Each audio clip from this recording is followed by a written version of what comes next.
Hello बच्चों, the question says the mass of hydrogen molecule is 3.23 into 10 to the power minus 27 kg.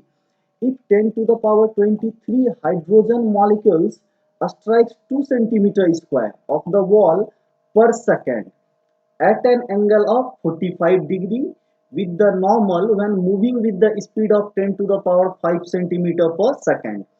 What pressure do they exert on the wall? तो guys यहाँ पे देखिए आपको simple सा एक situation क्या दिया गया है।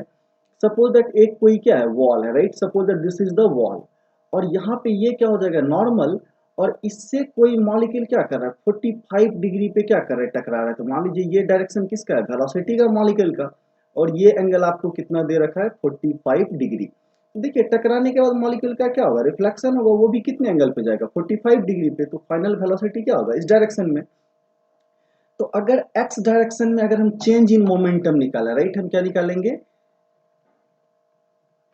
Change in momentum, right. तो चेंज इन मोमेंटम जो इसको हम लोग किससे दिखाते हैं डेल्टा पी से, और ये किसके बराबर हो जाएगा। तो देखिए इस डायरेक्शन में अगर हम यहाँ पे बात करें, राइट, तो इसके दो कंपोनेंट होंगे, राइट, एक अलोंग द एक्स एक्सिस और एक along the y axis, right. Similarly यहाँ पे दो कंपोनेंट होगा, एक अलोंग एक्स एक्सिस और एक अलोंग वाई एक्सिस, राइट। तो देखिए यहाँ पे एक्स में आगे की तरफ है और दूसरे डायरेक्शन में एक्स में क्या हो गया पीछे हो गया, राइट।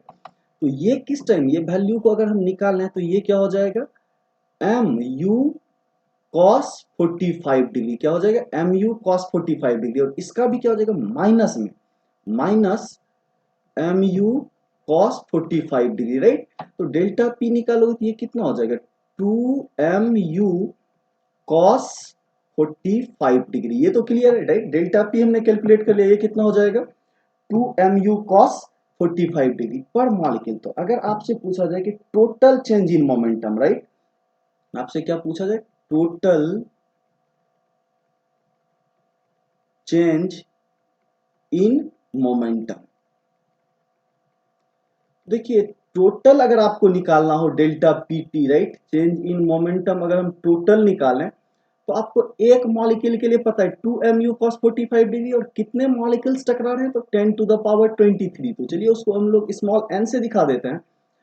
स्मॉल n इंटू क्या हो जाएगा 2mu cos 45 डिग्री, राइट। अब देखिए ये वैल्यू तो हमारा निकल गया है, राइट, 2mu cos 45 डिग्री। अब आपको क्या निकालना एरिया, राइट। तो आपको एरिया कितना दिया हुआ है, तो that is your 2 centimetre square. कितना है 2 सेंटीमीटर स्क्वायर। तो चलिए इसको अगर हम किस में कन्वर्ट करें मीटर में, तो ये कितना हो जाएगा आपका 2 into 10 to the power minus 4 क्या हो जाएगा यहाँ पे मीटर स्क्वायर। ये क्या हो जाएगा आपका, right, that is your metre square, ऐसा यूनिट में। तो अब आपको यहाँ पे क्या ध्यान रखना है कि आपको प्रेशर निकालना है, राइट। तो प्रेशर क्या होता है force per unit area, right, क्या होगा फोर्स पर यूनिट एरिया। तो इस केस में आप देख रहे हो रेट ऑफ चेंज ऑफ जो मोमेंटम है उसी वो किसको रिप्रेजेंट करता है फोर्स को रिप्रेजेंट करता है। तो इसको हम क्या बोल सकते हैं delta p total r divided by area a, right. तो डेल्टा पी टोटल कितना हो जाएगा तो n into two into mass m into u into cos 45 degree क्या हो जाएगा cos 45 डिग्री, राइट। चलिए अभी हम ये लिख देते हैं cos 45 डिग्री डिवाइडेड बाय क्या हो जाएगा एरिया ए। डिवाइडेड बाय हम लोग क्या कर लेंगे एरिया ए, राइट। तो चलिए यहाँ पे हम सारे वैल्यूज को रखते हैं। तो n का वैल्यू कितना दिया हुआ है 10 टू द पावर 23 इंटू 2, और मास आपको कितना दे रखा है तो right 3.23 into 10 to the power minus 27, right, into u. देखिए स्पीड कितना दिया हुआ 10 टू द पावर 5 सेंटीमीटर पर सेकंड। तो मीटर पर सेकंड में कन्वर्ट करेंगे तो ये क्या हो जाएगा 10 टू द पावर 3 मीटर पर सेकंड।